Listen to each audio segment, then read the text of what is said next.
Assalamualaikum warahmatullahi wabarakatuh. Selamat datang di modul ini, yaitu mengenai hambat jenis. Untuk hambat jenis terdapat beberapa tujuan yang kalian bisa langsung lihat di modul atau layar tampilan ini. Langsung saja kita masuk ke metode praktikumnya. Namun sebelumnya kita harus mempersiapkan peralatan atau komponen sesuai dengan daftar alat dan bahan.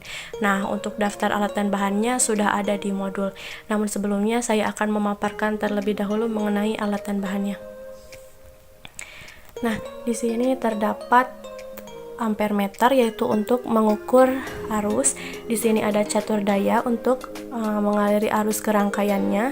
Kemudian di sini ada voltmeter atau multimeter untuk mengukur tegangan. Di sini ada papan rangkaian, kemudian kabel untuk menghubungkan dari satu titik atau dari satu komponen ke komponen yang lain.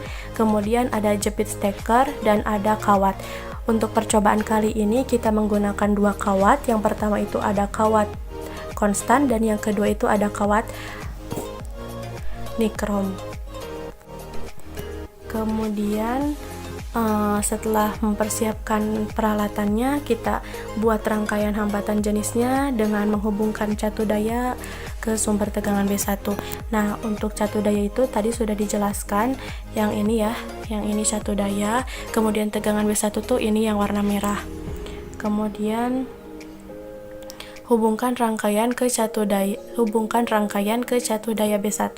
Nah, kita disuruh untuk menghubungkan rangkaian ke catu daya B1. Jadi ini ya, kita ambil satu titik dari sini untuk dihubungkan ke catu dayanya. Kita mengambil kabel berwarna merah untuk menghubungkannya. Nah, setelah kabel tersebut terhubung, periksa kembali rangkaiannya. Kemudian kita langsung masuk ke metode praktikumnya. Itu yang pertama, praktikum dilakukan dengan dua percobaan, dua kawat. Masing-masing percobaan dilakukan dengan 3 variasi besar arus catur daya. Nah, untuk besar arus catur dayanya ini 0, 3, dan 6. Kemudian pasang ujung kabel B masuk ke jepit steker 2 sebagai posisi awal. Namun sebelumnya kita harus mengetahui apa itu jepit steker dan di mana posisinya. Nah, jepit steker itu ini yang berdiri yang warna hitam. Itu jepit steker. Ini jepit steker 1, jepit steker 2, jepit steker 3, dan jepit steker 4.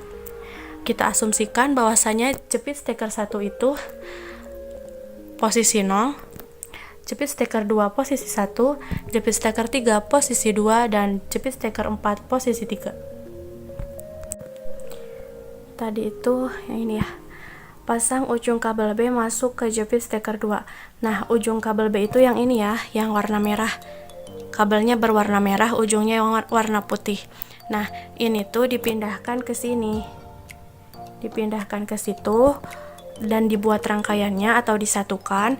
Setelah itu baca tegangan dan kuat arus yang mengalir pada kawat menggunakan ampere meter dan multimeter. Setelah kita satukan jepit steker 2 dengan kabel B, maka kita harus mengukur kuat arus dan tegangannya gitu. Setelah ada nilainya, kemudian kita catat. Kemudian ulangi langkah 2-3 dengan memvariasikan tegangan pada catu daya sebesar 0, 3, dan 6. Kemudian ganti kawat konstan dengan kawat nikrom. Kemudian lakukan langkah 1-4. Nah, apabila pada percobaan pertama kita menggunakan kawat yang konstan, untuk selanjutnya untuk percobaan kedua kita menguji dengan kawat nikrom gitu. Untuk lebih jelasnya, mari kita saksikan video selanjutnya.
Nah, untuk yang selanjutnya yaitu kita akan membahas tugas akhir. Untuk tugas akhir yang pertama adalah buatlah grafik hubungan tegangan V dan arus I dari data percobaan. Berikut adalah contoh dari grafik kawat konstan yang menunjukkan besarnya hambatan. Grafiknya menunjukkan besarnya tegangan terhadap arus. Silahkan kalian membuat kesimpulan atau silahkan analisis grafiknya, hubungan berbanding terbalik dan berbanding lurusnya dari masing-masing variabel yang mempengaruhi besarnya hambatan. Untuk tugas akhir yang kedua yaitu dari grafik yang dihasilkan tentukan besar hambatan R dan kesalahannya. Berdasarkan hukum Ohm, nilai hambatan adalah R sama dengan V per I. Selanjutnya itu tugas akhir 3. Tentukan hambat jenis kawat nikrom dan kawat konstan dengan persamaan 2.1. Grafik tegangan V dengan arus I dan bandingkan hasil tersebut dengan literatur. Berikut adalah rumus untuk mencari besarnya resistivitas atau hambat jenis. Jika kita kali silang, maka Rho sama dengan R dikali A per L, dengan R adalah hambatan, A adalah luas penampang, dan L adalah panjang kawat penghantar. Silakan kalian bandingkan nilai resistivitas yang kalian dapat menggunakan rumus, kalian bandingkan dengan dasar teori atau besarnya resistivitas yang terdapat pada dasar teori kalian. Tugas akhir yang keempat yaitu berdasarkan data dan grafik, jelaskan apakah kawat nikrom dan kawat konstan termasuk material ohmik atau material non-ohmik. Sebagaimana yang kita tahu bahwa material ohmik adalah material yang memenuhi syarat hukum Ohm. Begitupun sebaliknya, silahkan kalian mencari referensi dari jurnal ataupun dari buku tentang material ohmik dan non-ohmik, dan silahkan simpulkan dari hasil yang kalian dapatkan berdasarkan percobaan yang telah kalian lakukan. Untuk tugas akhir yang nomor 5, silahkan kalian simpulkan dari hasil percobaan. Silahkan kalian jawab juga tujuan yang tertera pada modul, apakah tujuannya berhasil atau tidak.